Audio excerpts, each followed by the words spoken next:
Hello friends, என்னோடய சைடில் சூப்பராக வந்து பருப்பு உசிலி வந்து செய்யலாமா? இது வந்து பீன்ஸ் வச்சு ட்ரை பண்ணியிருக்கேன். நீங்கள் அவரைக்காய், வெண்டைக்காய் எதை வேணால் வச்சு ட்ரை பண்ணலாம். சூப்பராக இருக்குங்க. அதுக்கு வந்து ஃபஸ்ட்டு பீன்ஸை வந்து நல்லா பொடி பொடியாக அரைஞ்சிட்டு கொஞ்சம் கடலைப்பருப்பு, காஞ்ச மிளகா நல்லா ஊற வச்சுருங்க தண்ணியில்.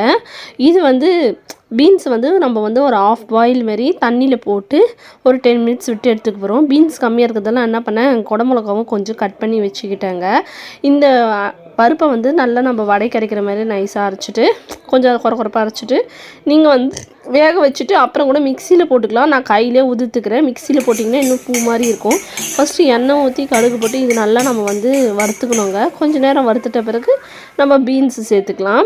பீன்ஸ் சேர்த்துட்டு ஒரு நல்லா உப்பு மஞ்சள் மட்டும் சேர்த்துக்கோங்க, வேறு எதுவும் சேர்க்க தேவையில்ல. பூண்டு வந்து ஒரு பொருள் தட்டி போட்டுக்கலாம். தட்டி போட்டுட்டு நல்லா மூடி வச்சு முடிச்சு தண்ணியே தெளிக்கக்கூடாதுங்க, தண்ணி ஊற்றக்கூடாது. ஏன்னா நம்ம வந்து வேக வச்சு எடுத்தாலும் தண்ணி ஊற்ற தேவையில்ல. நல்லா போட்டு வறுத்து எடுத்துக்கலாங்க. அதுக்கடையில் இன்றைக்கி லன்ச் என்ன செஞ்சேன்னு கேட்டிங்கன்னா, தயிர் சாதம், உருளைக்கிழங்கு வறுவல், தனுக்கு ஆரஞ்சு கொடுத்துட்டேங்க. பீன்ஸ் உசிலியும் ரெடி ஆகிடுச்சு. நான் வந்து இட்லி சாப்பிட்டுட்டு கிளம்பியாச்சு மண்டே ஸ்கூலுக்கு. உங்களுக்கு மண்டே எப்படி போச்சு, என்ன செஞ்சீங்கன்னு மறக்காமல் கமெண்ட் பாக்ஸில் கமெண்ட் பண்ணுங்கள். டாட்டா, பாய் பாய்.